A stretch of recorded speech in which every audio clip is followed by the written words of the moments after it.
ይህ ፕሮግራም በUSAID ፍትህ ጀስቲስ አክቲቪቲ ፕሮጀክት የገንዘብ ድጋፍ በአርትስ ሚዲያ ፕሮዳክሽን ተዘጋጅቶ የቀረበ ነው።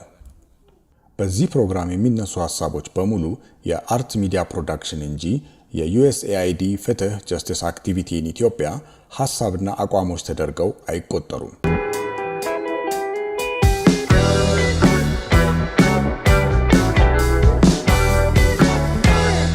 ጤና ይስጥልን እጅግ የተከበራችሁ ተመልካቾቻችን ሰላምታችን በያላችሁበት ይድረሳችሁ።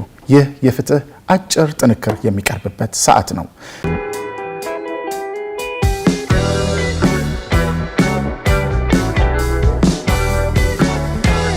በ1952 ዓመተ ምህረት የወጣው የኢትዮጵያ የንግድ ሕግ ከዘመኑ የኢትዮጵያ እድገት ደረጃ አኳያ ሲታይ ከጊዜው እጅግ የቀደመ ቢሆንም ባለፉት 60 ዓመታት ብዙ የተቀየሩ ነገሮች በመኖራቸውና አንዳንድ ክፍተቶችና ጉድለቶች በመስተዋላቸው ለአፈጻጸም የማይመቹና ለተለያዩ ትርጉሞች የተጋለጡ ድንጋጌዎች እንዳሉበት በግልጽ ስለታየ ሕጉን ማሻሻል አስፈላጊ ሆኗል።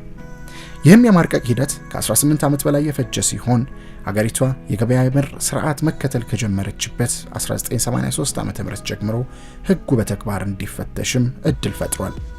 የንግድ ሕጉ ይዟቸው የነበሩ 5 መጽሐፍት ሲሆኑ መጽሐፍ 1 ስለ ንግድ ሥራ፣ መጽሐፍ 2 ስለ ንግድ ማህበራት፣ መጽሐፍ 3 ስለ ማጓጓዝና ኢንሹራንስ፣ መጽሐፍ 4 ስለ ባንክና ተላላፊ ሰነዶች እንዲሁም መጽሐፍ 5 ስለ ኪሳራ ሕግ የተጻፉ ድንጋጌዎች ሲሆኑ በተደረገው ጥናት መሰረት መጽሐፍ 3 እና 4 የንግድ አካል ሳይሆኑ ራሳቸውን ችለው የፋይናንስና አገልግሎት መድብል እንዲሆኑ የተወሰነ በመሆኑ እንዲሁም መጽሐፍ 1፣ 2 እና 5 የንግድ ሕግ ተብለው ረቂቁ ለሚኒስትሮች ምክር ቤት ቀርቦ ጸድቋል። የሕዝብ ተወካዮች ምክር ቤትም ለሚመለከተው ቋሚ ኮሚቴ መርቶታል።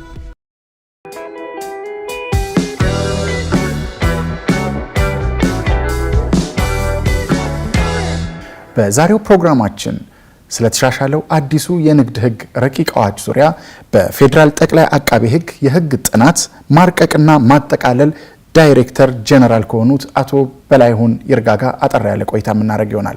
እስከ ፕሮግራማችን ፍጻሜ ቆይታችሁን ከኛ ጋር እንድታደርጉ በአክብሮት ጋብዘናል። አቶ በላይሁን ጥሪያችንን አክብረው እዚህ ስቱዲዮ ድረስ ስለተገኙ በእኔም በተመልካቾቻችንም ስም ላቅ ያለ ምስጋና ላቀርብሎት እወዳለሁ። እንግዲህ ከ1952 ዓመተ ምህረት ጀምሮ ኦልሞስት ለ60 ዓመታት ሲያገለግል የነበረውን አዋጅ ማሻሻል ተገቢ ሆኖ ስለተገኘ ይህ ረቂቅ አዋጅ ተዘጋጅቷል። በእርግጥ ከወቅቱ አንጻር ጊዜውን የቀደመ ሕግ ነበር ልንለው እንችላለን። ለመሆኑ ይህ ረቂቅ ሕግ እንደው በመሰረታዊነት ምን ለውጦችን አካቶ ወይም ደግሞ ምን ለውጦችን ይዞ መጣ? አመሰግናለሁ።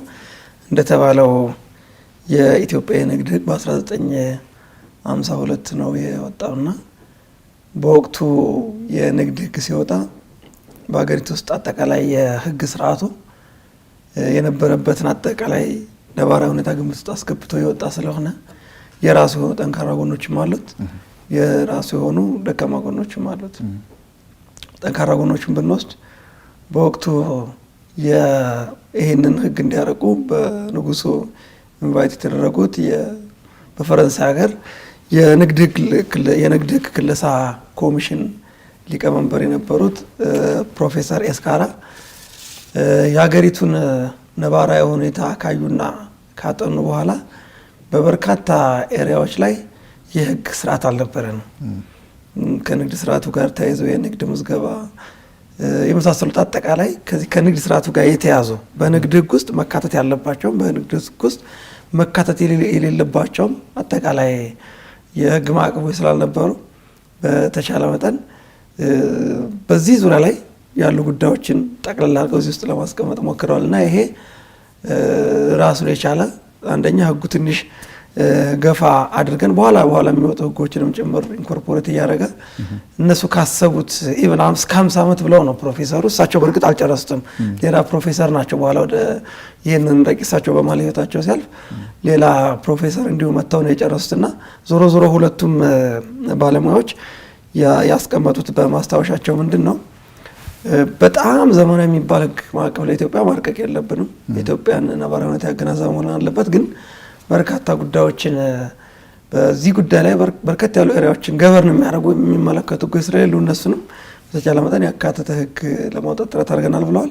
የኮንቲኔንታል ለው የህግ ስርዓትን ግምት ውስጥ አስገብተው ነው ያረቀቁት የፈረንሳይን የጀርመንና እዚህ ኢትዮጵያ ውስጥ በወቅቱ የአንዳንድ የእንግሊዝ የህግ ባለሙያዎችም ስለነበሩ እነሱ የሚጽፏቸው የውሳኔዎች ምናምኖችንም አይተው ስለነበረ ሰምሃው የኮመን የህግ ስርዓትም ኢንፍሉዌንስ አድርጎታል ማለት ይቻላል። ግን ቤዚካሊ የኮንቲኔንታል የህግ ስርዓትን ነው እዚህ ውስጥ ያካተቱትና ይሄ የተሻለ የንግድ ህግ እንዲኖረን እነሱ እነዚህ ባለሙያዎች በማስታወሻቸው ካስቀመጡት ከ50 ዓመት በላይ እስከ 60 ዓመት ጭምር እንዲሄድ ሆኗል ማለት ነው። እና ይሄ እንደ ጥንካሬ እንደ ጥሩ ጎን የሚወሰን ነው።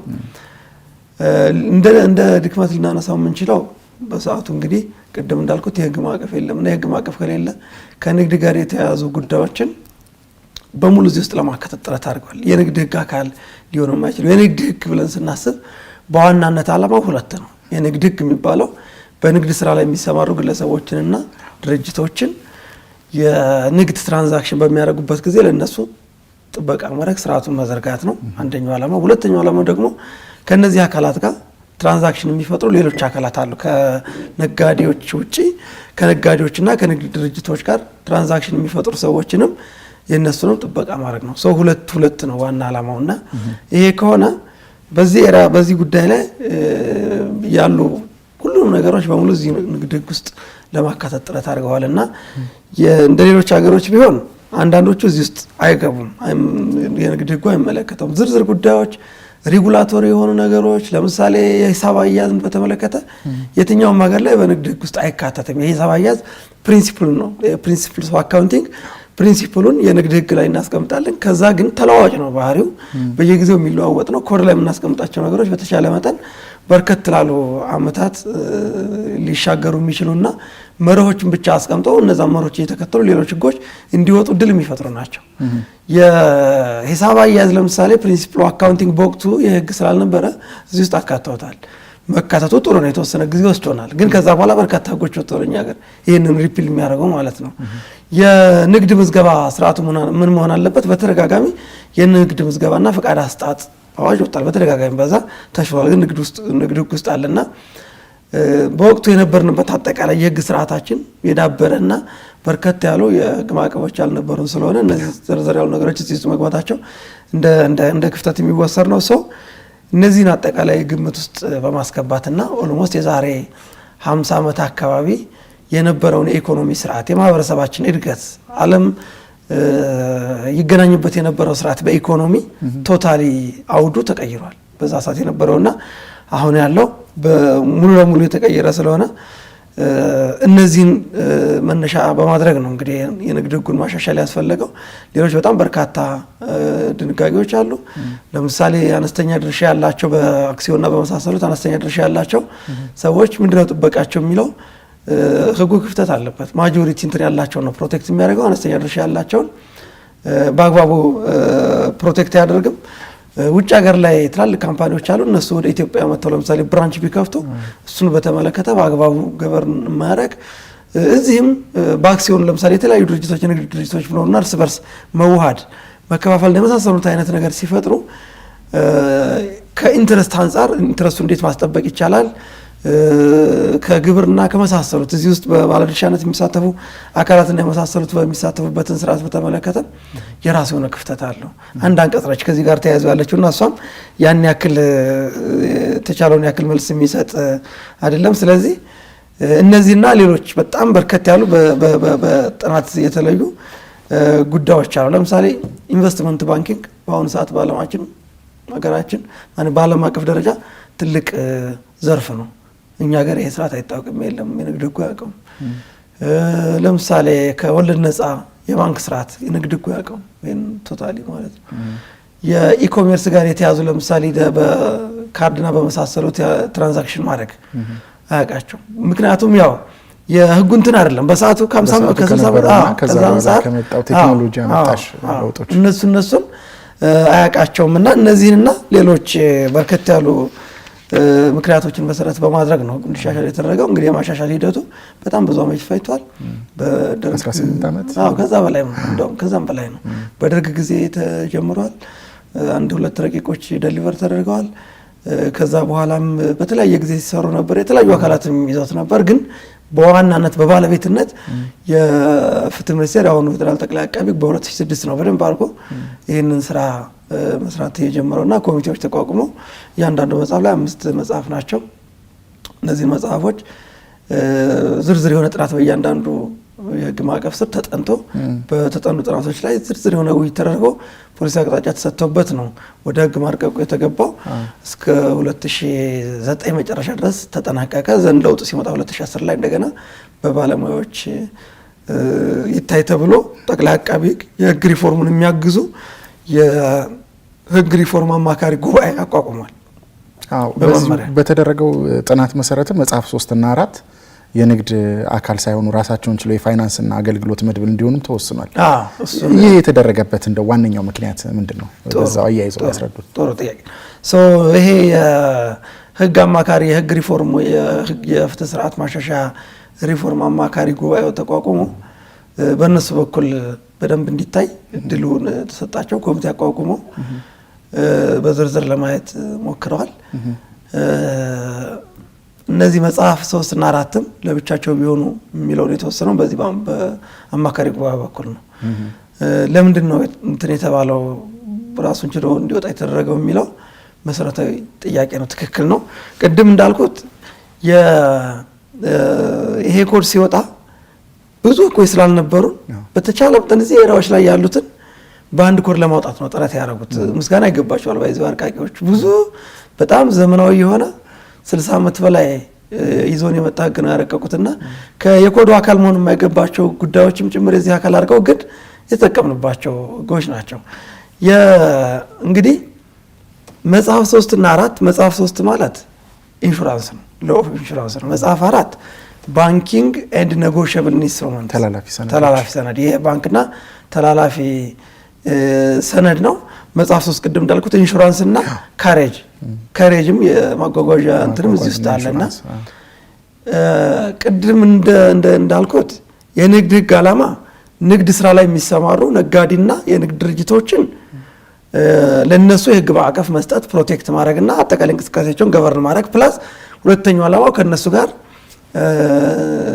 የተለያዩ ስራዎችን የሚሰሩ ትራንዛክት የሚያደርጉ የተለያዩ ሰዎችንም እንዲሁ ፕሮቴክት ማድረግ የህግ ማዕቀፍ መስጠት ነው። ቅድም ያልኩ ለምሳሌ በድሮ አደረጃጀት መጽሐፍ 1፣ 2 እና 5 ናቸው አሁን አንድ ላይ ሆነው የመጡት። መጽሐፍ 1 ስለ ነጋዴዎችና የንግድ ስራዎች ነው። መጽሐፍ 2 ስለ ንግድ ድርጅቶች ነው። መጽሐፍ 5 የኪሳራ ህግ ነው፣ ስለ ኪሳራ ነው። መጽሐፍ 1 መጽሐፍ 2ን በጣም ብዙ ጊዜ ክሮስ ሪፈር ያደርገዋል። እዚህ ጋር ያለው በዚህ ጋር በተደነገገው አግባብ ይላል። መጽሐፍ 2ም ወደ መጽሐፍ 1 ክሮስ ሪፈር ያደርጋል። መጽሐፍ 1 ወደ መጽሐፍ 5፣ መጽሐፍ 3 መጽሐፍ 2 ወደ መጽሐፍ 5 ክሮስ ሪፈር ይደራረጋሉ። እርስ በርስ ይደራረጋሉ። ለምሳሌ እዚህ ጋር የተመዘገበው ይላል መጽሐፍ 2 ላይ እዚህ ጋር የተመዘገበው ድርጅት እንደዚህ አይነት ኪሳራ እንትን በሚልበት ጊዜ በመጽሐፍ 5 በዚህኛው አንቀጽ መሰረት ይስተናገዳል ምናምን ይላል። መጽሐፍ 5 ላይ ስተድ እዚህ ጋር እንደዚህ በዚህ አግባብ በመጽሐፍ 1 እንደዚህ አንቀጽ እንደዚህ የተመዘገበውና በመጽሐፍ 2 እንደዚህ በዚህ መልኩ የመጣው ድርጅት ከከሰረ ምናምን ብሎ ነው እና ሪሌትድ ናቸው። በጣም ክሮስ ሪፈር የሚደራረጋሉ እርስ በርስ። መጽሐፍ 3 እና መጽሐፍ 4 ግን ክሮስ ሪፈር አይደራረጉም። እንደው አንዳንዶቹ ምንም አይነት እንትን የላቸውምና በዚህ ምክንያት ነው ለብቻው ተለይቶ እንዲወጣ የተደረገው ማለት ነው። ጥሩ። ረቂቁ ለንግድ ማህበራትና ባንኮች አደረጃጀትስ አስፈላጊውን የህግ ማዕቀፍ አበጅቷል? እቺን አጠር አድርገው መልሱልኝ። የንግድ ማህበራት የምንለው ኦልሬዲ እዚህ ውስጥ ያለው ነው። ከባንክ ስራ ጋርና ከኢንሹራንስ ስራ ጋር ተያይዘው ያሉት ግን አሁን ሌላ ኮሚቴ ተቋቁሞ ራሱን በቻለ ኮሚቴ የንግድ ባንክም ንግድ ባንክ፣ ብሔራዊ ባንክ፣ የባንኮች ማህበራትና የፋይናንስ ስራዎች ማህበራት የሚባሉ የተለያዩ ማህበራቶች አሉ። ከነሱ ጋር በመነጋገር ኮሚቴ ፎርም ተደርጎ ራሱን በቻለ እየተሰራ ስለሆነ እሱ የንግድና ኢንሹራንስ ጋር ተያይዞ ለብቻው እንትን የሚል ነው። እንግዲህ ያው በዚህ አጭር ጊዜ አንስተን ልንጨርሰው የምንችል አይደለም የረቂቅ አዋጅ። በእርግጥ አቶ በላይሁን ወደፊት በስፋት የምንመለስበት ይሆናል። እዚህ ስቱዲዮ ድረስ መጥተው ለሰጡን ማብራሪያ እጅግ አድርገን ልናመሰግኖት እንወዳለን። ክብረት ይስጥልን። አመሰግናለሁ። ተመልካቾቻችን ቆይታችሁን ከኛ ጋር ስላደረጋችሁ እጅግ አድርገን እናመሰግናለን።